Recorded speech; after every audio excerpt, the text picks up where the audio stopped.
नमस्कार दोस्तों, स्वागत है आपका ज्ञान सर एजुकेशन ऐप में। यूपी ट्रिपल एससी के एग्जाम्स के, वनडे एग्जाम्स के, एसएससी एग्जाम्स के, पुलिस एग्जाम के, रेलवे एग्जाम के फ्री इनिशिएटिव आपको इसी चैनल में मिलते रहेंगे। चैनल को सब्सक्राइब जरूर कर लीजिएगा और वीडियो को लाइक और शेयर जरूर कर लीजिएगा। और हमारे ऐप ज्ञान सर एजुकेशन ऐप को गूगल प्ले स्टोर से आप इंस्टॉल जरूर कर लीजिएगा। इसमें सारे वनडे के एग्जाम्स के कोर्सेज आपको मिलेंगे बहुत ही कम दामों में। नमस्कार दोस्तों पीईटी के एग्ज़ाम की वजह से यूपीएसआई के जितने इनिशिएटिव मैंने रोक दिए थे, अब यूपीएसआई पे ही पूरा फोकस करेंगे। अगर आप शानदार एकदम जितना बताएंगे उतना करेंगे ना, आराम से पेपर निकाल ले जाएंगे।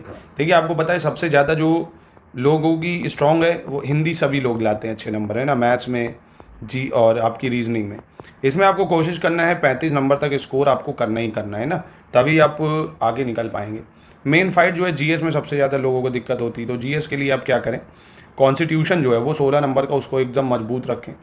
मूल विधि के अगर आप सिर्फ पीवाईक्यू ही कर लेते हैं ना, तो भी आप ये समझिए 8 सवाल तक आने 4 से 5 हो जाएंगे। ज़्यादा मूल विधि के लिए लोड मत लेना कि एक एक धाराओं को रट रहो, उसकी जगह आप हिंदी को स्ट्रॉन्ग कर लो, कम समय में ज़्यादा चीज़ें हो जाएंगी।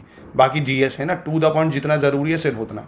अगर आप स्मार्ट स्ट्रेटजी करेंगे सब हो जाएगा। हिंदी, मैथ्स, जीएस ये सब आपको ज्ञान सर एजुकेशन ऐप में 99 रुपीज़ में पूरा पढ़ाया गया है, पूरे नोट्स भी दिए गए, जाइए वहाँ से पढ़ लीजिए। ज्ञान sir education app, coupon code है ज्ञान सर डिस्काउंट, है ना, और 49 रुपये की टेस्ट सीरीज़ भी अनलिमिटेड अटेम्प्ट के साथ, वो भी ले लेना 30 टेस्ट। चलो इसको देखते हैं।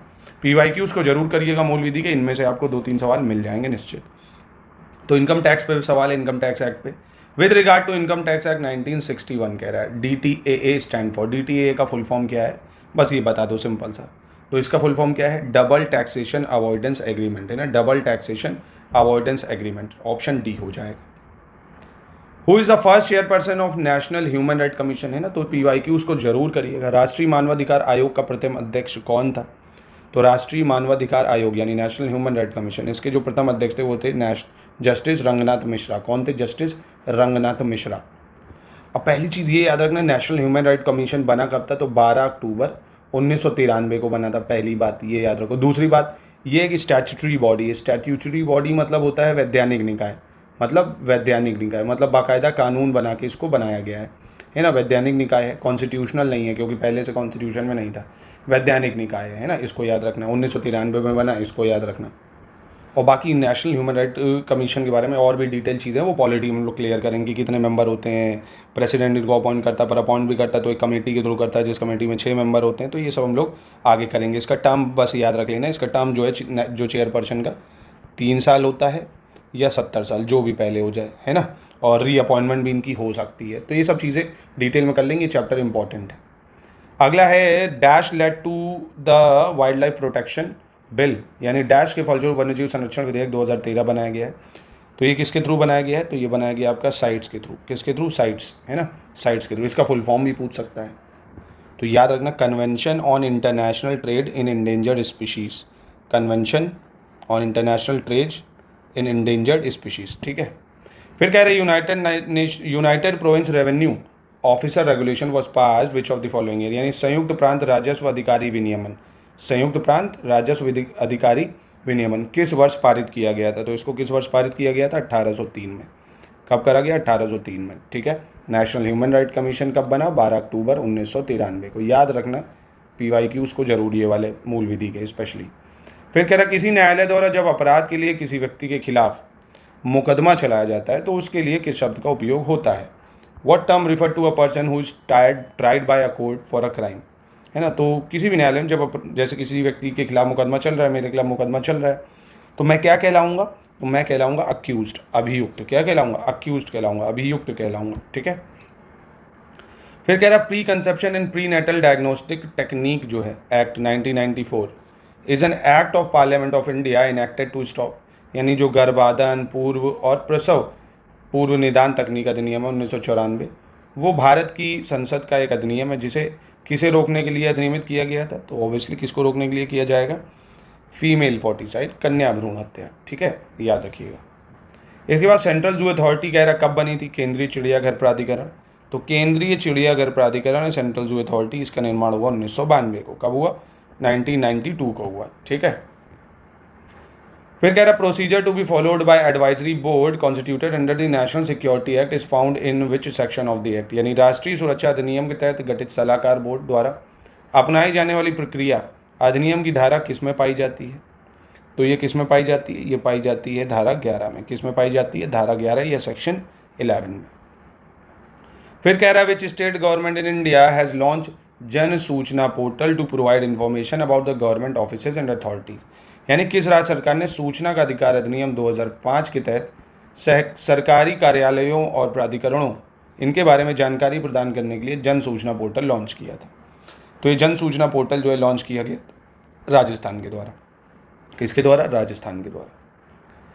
चलिए अगला देखते हैं, क्वेश्चन नंबर 10 क्या कह रहा है? Protection of human right act provide, जो मानव अधिकार संरक्षण अधिनियम है उसमें क्या क्या प्रावधान है? National human right commission, state human right district और ह्यूमन राइट कोर्ट्स। तो इसके अंतर्गत क्या क्या आ जाता है?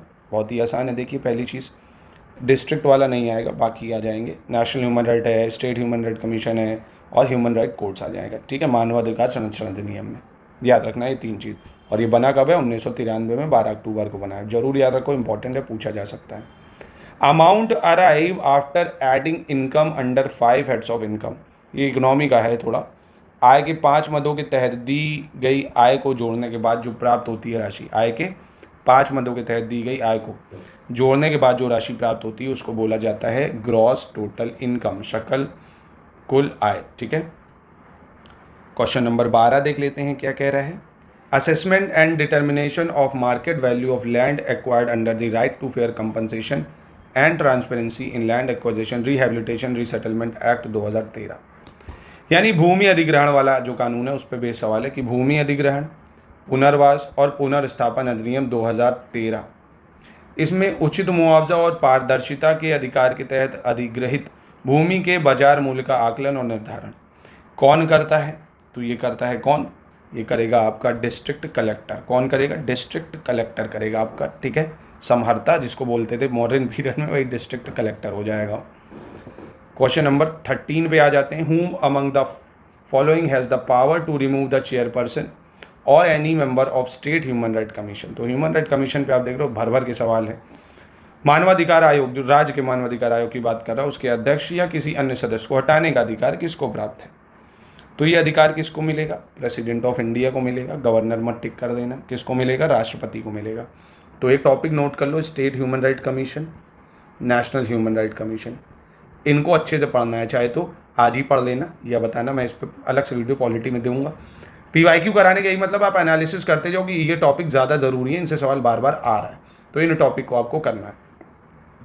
क्वेश्चन नंबर 14, तहसीलदार की बात कर रहा है। इसके पास किसकी शक्तियाँ होती हैं? गांव की अडंगल और पहानी प्रविष्टियों को सत्यापित करना, जांचना, स्थानीय तौर पर जानकारी हासिल करना कि क्या फसलें अडंगल और पहानी के अनुसार उगाई गई हैं, अनाधिकृत अतिक्रमण और सरकारी जल के अनियमित उपयोग के सभी मामलों का निरीक्षण करना। तहसीलदार का क्या काम है? तो ये तीनों ही काम तहसीलदार के हैं, जो UP से बनता है। इसके बाद कह रहा है according to the new traffic rules motor vehicle act 2019, यानी जो मोटर वाहन अधिनियम है 2019, उसके तहत या जो किशोरों द्वारा अगर कोई उल्लंघन किया जाता है ट्रैफिक नियम का, तो कितनी जुर्माना राशि है?